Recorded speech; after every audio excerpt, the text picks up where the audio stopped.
Hello नमस्कार प्यारे साथियों। दोस्तों, आज आप सभी को ये सब चीज़ें मालूम है कि राजस्थान में लैब असिस्टेंट की वैकेंसी आ चुकी है और वैकेंसी के पदों में जो वैकेंसी है उसके पदों में बढ़ोतरी की गई है। और साथ में आपको ये बता देता हूँ कि इस बार जो वैकेंसी लैब असिस्टेंट की आई है इसमें थोड़ा सा इसका पैटर्न अलग रहने वाला है। इसमें जो फॉर्म फिलिंग से लेकर के हर एक प्रत्येक जगह पर आपका प्रत्येक पॉइंट है, यानी आप जो भी पॉइंट फॉलो करोगे तो वो पॉइंट मैटर करेगा आपके सिलेक्शन तक। यानी यहाँ पर अब डिपार्टमेंट वाइज आपको वैकेंसीज देखने को मिली हैं और कौन लोग फिल कर सकते हैं, कौन कौन सी वैकेंसी कौन से कैटेगरी का आदमी भर सकता है, यानी जो क्वालिफिकेशन जिसके पास है वो कितनी पोस्टों के लिए एलिजिबल है, मतलब कौन कौन सी जगह के लिए एलिजिबल है, किस डिपार्टमेंट के लिए एलिजिबल है, तो वो सभी चीज़ें उनको क्लेरिफाई करनी होंगी।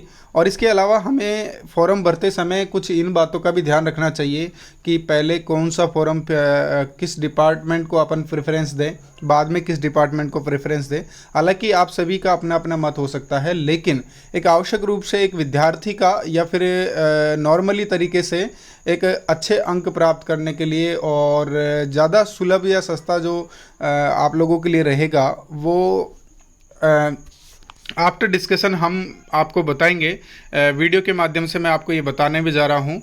और इसके साथ साथ में मैंने आपको इसमें कम्प्लीटली आपका जो रिक्वायरमेंट का एडवर्टाइजमेंट है वो कंप्लीट मैंने आपका यहाँ पे डाउनलोड किया हुआ है। आप सब भी इसे वेबसाइट से डाउनलोड कर सकते हैं। इसके अलावा आपको जो इससे संबंधित लैब असिस्टेंट से संबंधित जो नोट्स हैं वो मैं प्रोवाइड करवा दूंगा बराबर, बिल्कुल।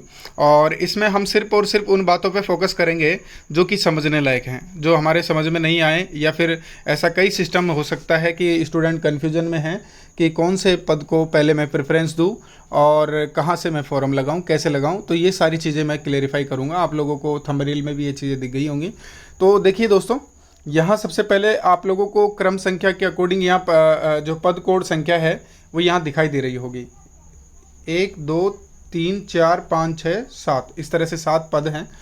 अब साथ में देखिए 7 जगह के पद हैं, यानी डिपार्टमेंट हैं।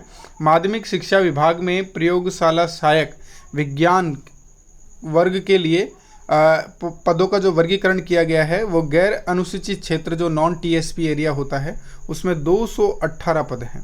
और जो टीएसपी एरिया है उसमें ज़्यादा हैं इस बार, तो उसमें 243 पोस्ट हैं।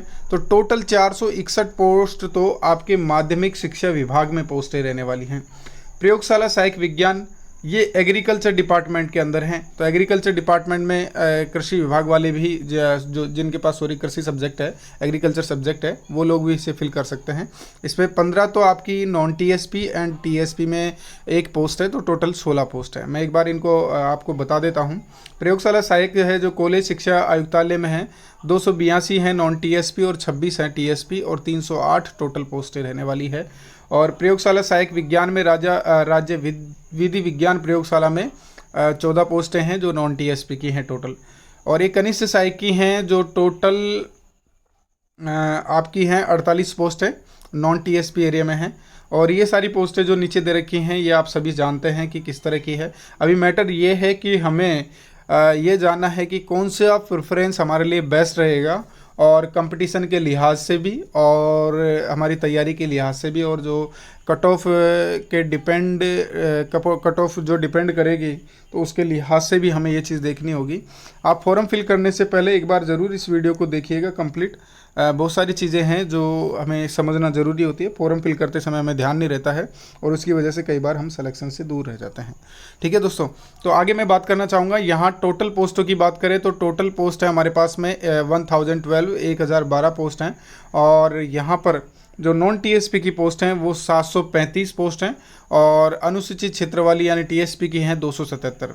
हालांकि ये जो एडवर्टाइजमेंट है ये पहले का है, और अभी जो वर्तमान में है आज ही की डेट में एक इन वैकेंसीज़ को बढ़ाने का एक ऑर्डर जारी किया गया है, एक नोटिस जारी हुआ है। तो बिल्कुल वो है एकदम सत्य है, यानी सच है। उसमें पद बढ़ाए गए हैं लेबर असिस्टेंट के लिए। तो उसमें जो पद बढ़ाए गए हैं वो प्रयोगशाला सहायक विज्ञान की कैटेगरी में माध्यमिक शिक्षा विभाग से लेकर के कॉलेज शिक्षा आयुक्तालय, इन तीनों में बढ़ाए गए हैं ज़्यादातर पद।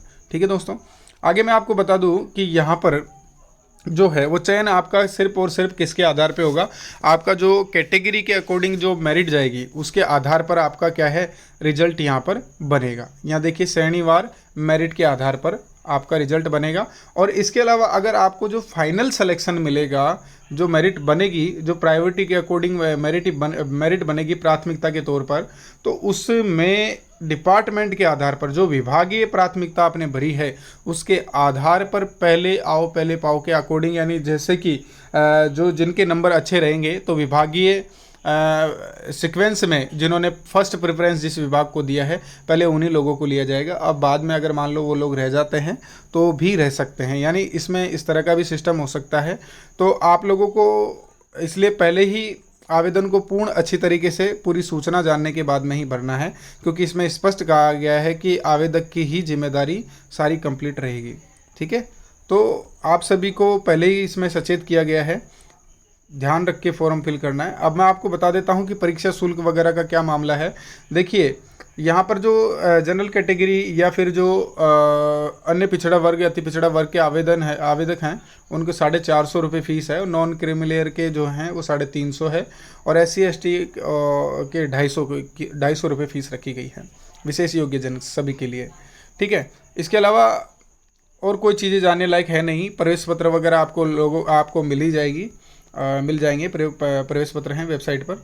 और ये वर्गीकरण है पोस्ट का कि कहाँ से कितनी पोस्ट हैं, कौन से डिपार्टमेंट में कितनी पोस्ट है, किस टाइप से रहेंगी, तो इसे भी नहीं जाना है हमें जो समझना है वो मैं आपको बता देता हूँ कि आगे देखिए यहाँ पर जैसे मैंने इसमें स्पष्टीकरण दिया गया है कि खिलाड़ी वगैरह हैं उन सभी के लिए भी छूट है, दिव्यांग निःसंजन वगैरह के लिए भी है। आप लोगों को एडवर्टाइजमेंट मिल जाएगा, ये अगर आप पढ़ना चाहें तो इसे पूरा पढ़ सकते हैं। अब इसमें देखिए एक जानने लायक ये बात है कि राज्य सरकार द्वारा देय 7वें वेतन आयोग के अनुसार प्रयोगशाला सहायक का वेतनमान पे मैट्रिक्स लेवल 8 है।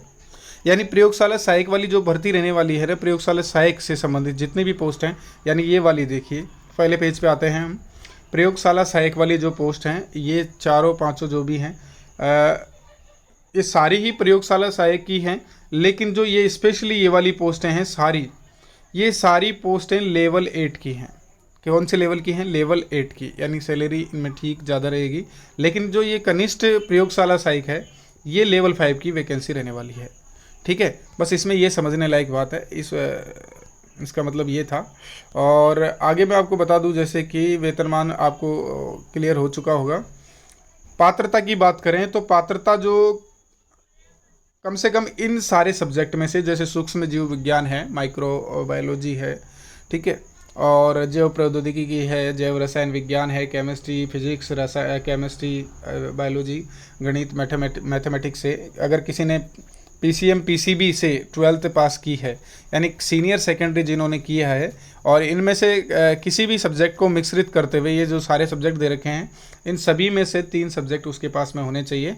तो अगर इन 3 सब्जेक्टों से उसने वैकल्पिक विषय के रूप में इन्होंने लिया है और 12th पास किया है तो वो पद कोड 1 के लिए एलिजिबल है, पद कोड 2 के लिए भी एलिजिबल है, ठीक है, और पद कोड 6 और 7 के लिए भी एलिजिबल है, ठीक है। लेकिन देखिए दोस्तों सभी के लिए एलिजिबल है, लेकिन एक एग्रीकल्चर डिपार्टमेंट की भर्ती है जो एग्रीकल्चर विषय के लिए है, ठीक है, और ये जो भूगोल विषय की है तो भूगोल विषय वाले जो हैं उनके लिए, गृह विज्ञान विषय के लिए गृह विज्ञान वालों के लिए है, ठीक है। तो जिन लोगों के पास में ये सब्जेक्ट हैं वो ज़्यादा लक्की रहेंगे, क्योंकि इसमें एक तो आप लोगों का भीड़ भी कम रहेगा और थोड़ा सिस्टम भी सही बनेगा गृह विज्ञान वालों के लिए। इसके अलावा मैं आप लोगों को बता देता हूँ कि जो अन्य योग्यताएं हैं ये स्वास्थ्य और चरित्र से रिलेटेड हैं। राष्ट्रीयता, आयु को देखो हमें फोकस करना ज़रूरी है कि 1 जनवरी 2023 को 18 वर्ष की आयु पूर्ण कर चुका हो। यानी कहने का मतलब ये है कि अभी कोई 17 या 17.5 साल का है तो वो अभी 18 में नहीं हुआ है, कुछ महीने घट रहे हैं और वो इस फॉर्म को भरना चाहता है, उसने अभी हाल ही में 12th पास किया है या 12th में अपेयरिंग है, और लेकिन इसमें क्वालिफिकेशन के संबंध में भी ये बात है कि उसकी पात्रता है जो बाद में कंप्लीट हो जानी चाहिए। जब रिजल्ट आ जाए भर्ती का तो तब से पहले उसकी पात्रता कंप्लीट हो जानी चाहिए। तो यहाँ 1 जनवरी 2023 को 18 वर्ष का कंप्लीट हो जाना चाहिए और 40 वर्ष का नहीं होना चाहिए, ठीक है। तो इसके अलावा इसमें विशेष छूट भी है, आरक्षण वाइज भी है, और 3 साल की छूट भी दी जाएगी। और इसके अलावा ये है कि जो अदर स्टेट वाले लोग हैं जो अप्लाई करना चाहते हैं, तो उन्हें किसी प्रकार का कोई रिजर्वेशन हमारे राजस्थान गवर्नमेंट में नहीं मिलेगा लैब असिस्टेंट वैकेंसी के लिए, यानी वो जनरल कैटेगरी में मान्य होंगे। ठीक है। इसके अलावा मैं आप लोगों को बता दूं कि जैसे और कई मापदंड जो दे रखे हैं वो आप लोग पढ़ सकते हैं, इसमें कोई ज़्यादा वो नहीं है। और परीक्षा के माह और दिनांक की बात करें तो जानने लायक बात यह भी है कि जून के महीने में संभावित तारीख है कि जून के महीने में आप लोगों को परीक्षा केंद्र आवंटित करके लगभग जून या जुलाई में आपको एडमिट कार्ड जारी कर दिए जाएंगे, यानी एग्ज़ाम्स भी जब ही होने वाली है। ठीक है। परीक्षा भर्ती दिनांक जो दे रखा है इसके आसपास ही डेट मान लीजिएगा, यानी फिक्स इसी डेट को मान लीजिएगा। ठीक है। और इसके अलावा अगर हम देखना चाहें कि आगे और भी बहुत सारी चीज़ें हैं कि आवेदन कैसे करें, और सूत्र लेखन की सुविधा है, प्रमाण पत्रों का सत्यापन, ये सारी चीज़ें नॉर्मली हर उस पर आती है। अब बात करें हम इसमें जो परीक्षा की स्कीम और पाठ्यक्रम होता है वो थोड़ा सा ध्यान देने वाली बात है। इम्पोर्टेंट बात यही है कि कौन सा पाठ्यक्रम इसमें शामिल होने वाला है। देखिए दोस्तों, अगर आप लोग PCM से दे रहे हैं, PCB से दे रहे हैं, या प्रयोगशाला सहायक की पोस्ट के लिए एलिजिबल हैं, तो वहाँ पर आपका थोड़ा सा 11th 12th की जो बायोलॉजी है उसमें से 11th की बायोलॉजी ज़्यादा इम्पोर्टेंट है। तो वहाँ से कुछ क्वेश्चंस, यानी जो 11th क्लास की बायोलॉजी की बुक है उसको आप ज़रूर पढ़ें, और उसमें से जो अन्य महत्वपूर्ण बिंदु हैं और जो आपकी NCERT की बुक्स हैं उन्हें ज़रूर कंप्लीट करें। और इसके अलावा जो एक प्रयोगशाला सहायक के नाम से आपकी आती है मानचित्रावली करके, तो उस मानचित्रावली वाली जो सिकवाल की बुक है उसको भी आप एक बार देख लीजिएगा। मानचित्रावली कैसे आती है पता है? उसमें क्या है कि बायोलॉजी के कुछ डायग्राम्स वगैरह बने होते हैं, और इस कंप्लीट बुक भी आती है एक सिकवाल की। तो इसमें आपको ज़्यादातर तो राजस्थान जीके पे फोकस करना है, और राजस्थान जीके के साथ साथ साइंस पर स्ट्रीम पर भी फोकस करना है, और साइंस में बायोलॉजी पर ज़्यादा फोकस करना है। मैथ का ज़्यादा इतना बोलबाला रहने वाला है नहीं, थोड़ा बहुत रहेगा, और रीजनिंग के भी क्वेश्चन इस बार को देखने को मिल सकते हैं, ऐसा एक्सपेक्ट कर सकते हैं अपन, ज़्यादा क्वेश्चन देखने को मिलेंगे नहीं। और इसके साथ साथ में हिंदी का भी थोड़ा रहेगा सिस्टम, तो इस बार थोड़ा सिलेबस हो सकता है बोर्ड अलग जारी कर दें, लेकिन अभी से आप लोगों को स्टडी स्टार्ट करनी है, क्योंकि ये जून में प्रस्तावित है परीक्षा, और जून जुलाई के समथिंग आपकी ये एग्ज़ाम हो जाएगी। तो अगर आप अभी से स्टडी करेंगे तो आसानी से इस एग्ज़ाम को निकाल सकते हैं। ठीक है दोस्तों, तो यहाँ डिपार्टमेंटली वाइज है। अब प्रेफरेंस कैसे भरना है?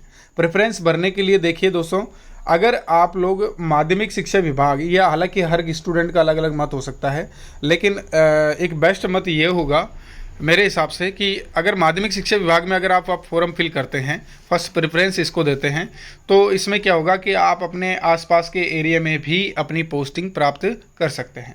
जैसे आप किसी गांव से बिलोंग करते हैं और वहां आसपास रहना चाहते हैं, तो आपको दूर दराज जाने की ज़रूरत नहीं है। इसमें अगर मान लो कहीं पोस्टिंग मिल जाती है तो आपको आसपास भी इसमें आपका ट्रांसफ़र मतलब हो जाएगा। ठीक है। तो माध्यमिक शिक्षा विभाग के अनुसार करोगे तो ज़्यादा बेस्ट रहेगा। हालांकि सारे डिपार्टमेंट बेस्ट हैं, लेकिन माध्यमिक शिक्षा विभाग में आप गांव में भी रह सकते हैं, गांव में भी अपनी सर्विस को कर सकते हैं। तो जिन्हें सुविधाजनक लगे कि यार मुझे इस टाइप से करना है, पोस्टें भी अच्छी खासी हैं इसमें, तो उसके अकॉर्डिंग ही आप लोग फिल कर सकते हैं कि इसे माध्यमिक शिक्षा विभाग को फर्स्ट प्रेफरेंस दीजिए। उसके बाद में दूसरे नंबर पर है कॉलेज शिक्षा आयुक्तालय। ये भी बहुत इम्पोर्टेंट है प्रयोगशाला सहायकों के लिए ही। तो यहाँ से भी आप इसे फिल कर सकते हैं, सेकंड प्रेफरेंस पे रख सकते हैं, या इसे फर्स्ट या सेकंड पे रख सकते हैं, उल्टा सुल्टा कर सकते हैं यहाँ से। तो ये ज़्यादा इम्पोर्टेंट है। इसके अलावा राज्य विधि विज्ञान प्रयोगशाला, ये सब चीज़ें दूर रहने वाली हैं आपके मुख्यालय से। और रही बात प्रेफरेंस की, तो प्रेफरेंस में देखिए जब भी कभी भी पोस्ट के ऊपर नहीं जाना चाहिए, थोड़ा बहुत ये भी सुविधा देखनी चाहिए कि आने वाले समय में हमारा ट्रांसफ़र होगा कि नहीं होगा, इसका ऑफिस कहाँ होता है, कैसे इसमें क्या होता है। तो ये सब चीज़ों को भी ध्यान देना चाहिए कि जैसे दूर पड़ता है मुख्यालय, जयपुर रहने वाला है, या फिर कोई जैसलमेर का आदमी है और जयपुर के डिपार्टमेंट में फॉर्म फिल करता है, तो वो जयपुर ही जैसे सर्विस करेगा, तो बहुत सारी दिक्कतों का सामना बाद में करना पड़ता है। इससे बढ़िया आप पहले ही फॉर्म फिल ही उसी हिसाब से कीजिए। ठीक है दोस्तों, तो आपने अपने अनुसार आप वरीयता के अकॉर्डिंग इस फॉर्म को भर सकते हैं। मिलते हैं नेक्स्ट वीडियो में, और इसी तरह के नोटिफिकेशन पाने के लिए चैनल को सब्सक्राइब करें।